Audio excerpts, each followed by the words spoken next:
Hi, hello, do you like it here, in my new house? It's under a rock, get it? Cause I haven't uploaded for 2 weeks. It's really funny, isn't it? Anyway, I'm going to be telling you today my top 6 favorite TV shows of all time. Probably not, because I've most likely forgotten a couple along the way, but I hope you enjoyed today's video. I haven't really been able to get many books, and also for the past couple of weeks, I've been trying to figure out ways to make videos more interesting. So anyway, let's just get into it. Starting off at number 6 is The Amazing Race. So, The Amazing Race is basically a show, somewhere around 10 teams of 2 people.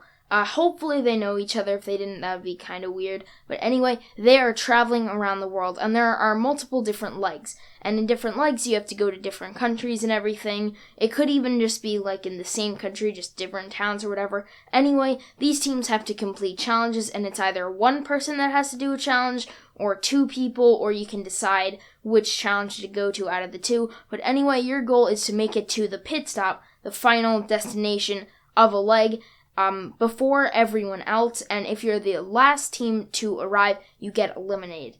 It sounds like a really good show, and it is. The only problem is the host, Phil. Phil, he is just so boring. He doesn't care about anyone. It's just so frustrating. This could be a scene from one of the shows. I'm sorry to tell you guys, but you have been eliminated from the race. Well, it was a hard leg, and we knew it was coming for a while, but I'm glad that I did it with my best friend. We had such a fun time, and even though this leg was hard, it was really enjoyable. We did have to fight monkeys and baboons and other monkeys, and maybe fight each other to the death, simulate the Hunger Games, feed some people to iguanas. That doesn't make sense. But on all of this stuff, and it's just great that we did it. Okay, what? I thought you cared? Maybe, I don't know, just seemed like you would, because you're the host. I don't care. Just get out. I don't know. It's just so frustrating. There's one more show on the list that I can actually compare Phil to, the host, and he's a lot better than Phil. You might already know who it is, but I'll get onto that later.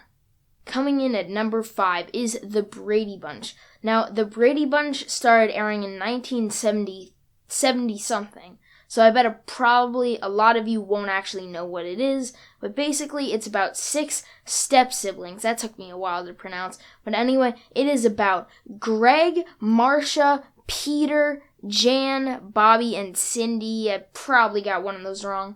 And then they have Alice the housekeeper, and then obviously the mom and the dad. And they just get to sort of these crazy adventures and everything in each different episode. I really like it, and I definitely think that you should watch this one too.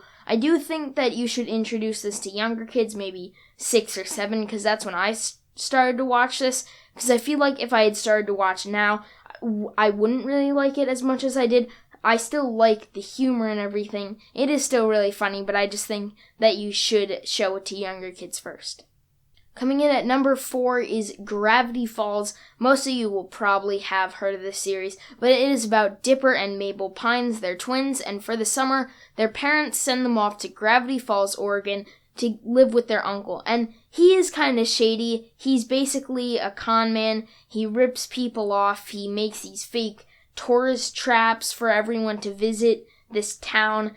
And there are these huge mysteries involved with the town, and eventually, later on, Dipper and Mabel discover these throughout each episode. I really, really love this series, and it actually sticks out based on a couple of the other shows. Basically, I just made this up, but I guess you could call it an equation, and it's like entertainment or ending. Now, obviously, all of these shows do have entertainment, but it's basically, is the ending going to have meaning, or is the show just there for entertainment? One example of this is The Brady Bunch. Basically, in every episode, a different something happens. So I would mark that under entertainment. Whereas Gravity Falls, it's leading up to something, so you would call it ending. And basically, that's really how I decide which two. And you might know this one, most likely you will, but SpongeBob is one where it's like entertainment. I've never actually seen SpongeBob, but I've heard about it from a couple of my friends and stuff. So SpongeBob would be like entertainment, and then, well, I can't really think of anything else, but Gravity Falls would be that ending sort of series. Coming in at number 3 is I Love Lucy. This one came out in around 1950, and before you say, oh, wait a minute, Gianni, it's not going to be good because it's in black and white. Wrong, absolutely wrong. No. Stop this right now. You are incorrect. Also, there are some episodes that have actually been hand-colored, so you just have to shut up. No. Be quiet, because this is good. Basically, it's about this woman named Lucy. She's married to Ricky, and then they have their friends Fred and Ethel, who are also their landlords, but Lucy is basically insane. She gets up to these crazy shenanigans, and somehow she convinces Ethel to go along with almost all of them.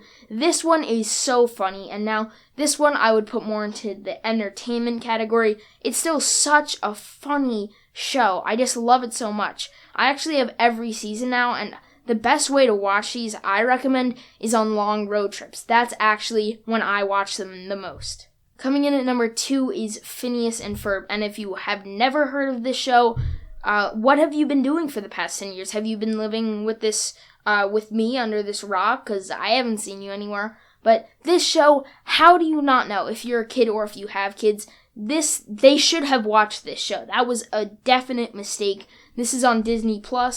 And basically it's about Phineas and his also stepbrother Ferb. They get up to some crazy shenanigans as well, but they're also incredibly smart, very big brain like me. Haha, funny. Anyway, and then their sister Candace tries to stop them every time. There's also a couple like subplots going on, sorta. Just watch it and you'll see what I mean. This one's also a really great show. This one also falls under the entertainment category. There are a lot of shows in this category, as you can see on this list. Not really. But yeah, I just really love this show. And every kid, basically, that you show this to will love it. And if not, I'm sorry. I don't know what's wrong with them.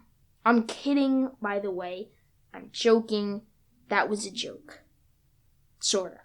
Coming in at number 1, there are a ton of people that don't know this show, and I'm not exactly sure why.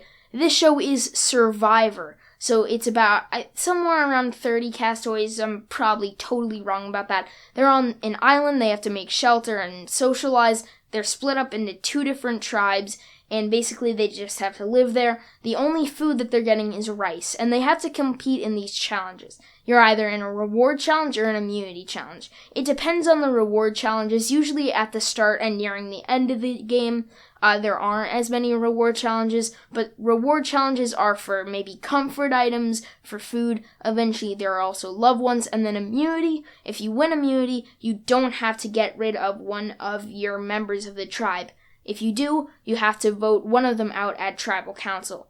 Now this host, his name is Jeff Probst. He's actually written a book series that I might review with Chris Tebbets, but he is so interesting, and he's always interacting with the players, and this is the host that I was actually going to compare with Phil, because Phil basically doesn't do anything. He's just there at the pit stop. You've been eliminated.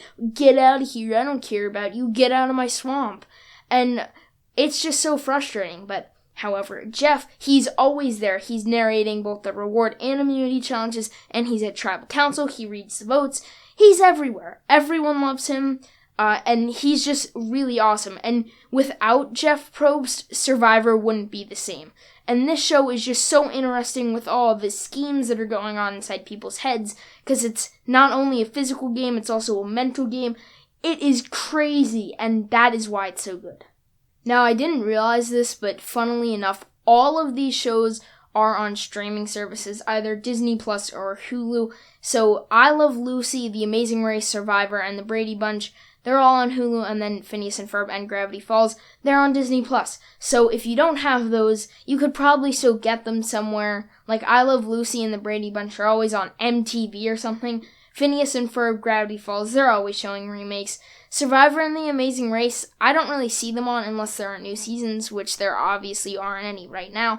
But you can all get those on different streaming services, which I just thought was kind of funny, but I guess it's good for you guys. That's going to wrap it up for this video. Thanks so much for watching. And if you said, why did you take 2 weeks just to be able to track something, or I don't know, make the green screen better? I don't really know. I'm just trying to make it really more interesting. But yeah, I hope you guys enjoyed this new style of editing and also, I guess, making videos. And hopefully that's the way that I'm going to do book reviews. We'll have to see. But I hope you enjoyed, and I will see you next time.